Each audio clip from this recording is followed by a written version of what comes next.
Hello everyone. Let us see question number 34b. Mention the function of ozone. Name the chemical responsible for ozone depletion. Function of ozone ಅಂತ ಕೇಳಿದ್ದಾರೆ. So what is ozone? Ozone ನೀವು oxygen ಕೇಳಿದಿರಿ ಅಲ್ವಾ? Oxygen ಹೇಗಿರುತ್ತೆ? O2 form ಅಲ್ಲಿ ಇರುತ್ತೆ. ಇಲ್ಲಿ due to UV radiation O2 ಇರೋದೇನಾಯ್ತು? ಆಕ್ಸಿಜನ್ ಮತ್ತೆ ಆಕ್ಸಿಜನ್ ಆಗಿ ಕನ್ವರ್ಟ್ ಆಯ್ತು. ಈಗ ಈ ಆಕ್ಸಿಜನ್ ಇರೋದು ಅನದರ್ O2 ಜೊತೆ ಸೇರಿ O3 ಓಝೋನ್ ಅನ್ನ ದಿಸ್ ಇಸ್ ವೆರಿ ಹಾರ್ಮ್ಫುಲ್. ಆದ್ರೆ this is also helpful because ozone shields the surface of the earth from ultraviolet radiation from the sun. You know, from the sun, ultraviolet radiations are emitting. Alva, this ozone shields the surface of the earth from ultraviolet radiation. ಈಗ ಪೆಂಡಾಲ್ ಎಲ್ಲ ಹಾಕ್ತಿವಲ್ವಾ? ಬಿಸಿಲು ಬರಬಾರ್ದು ಅಂತ ಪೆಂಡಾಲ್ ಹಾಕ್ತಾರೆ ಅಥವಾ ಮನೆಗೆ roof ಹಾಕಿರ್ತಾರೆ ಅಲ್ವಾ?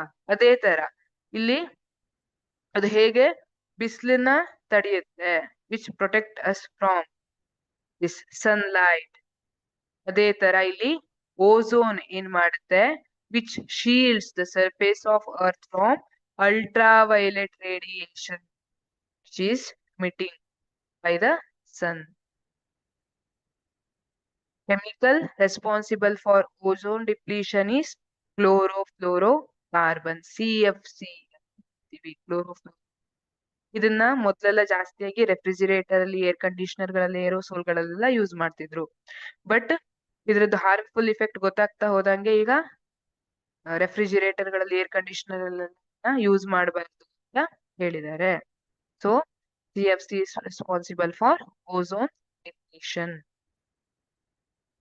ಈಗ ಓಝೋನ್ ಕಂಪ್ಲೀಟ್ ಆಗಿ ಡಿಪ್ಲೀಷನ್ ಆಗೋಯ್ತು ಅಥವಾ ಓಝೋನ್ ಪೂರ್ತಿ ವ್ಯಾನಿಶ್ ಆಗೋಯ್ತು, ಅವಾಗ ಏನಾಗುತ್ತೆ, that ultraviolet rays from the sun ಅರ್ತ್ಗೆ ರೀಚ್ ಆಗುತ್ತೆ.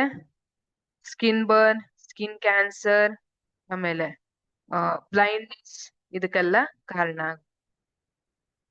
So ozone shield is very important to protect earth or living beings in earth. Thank you.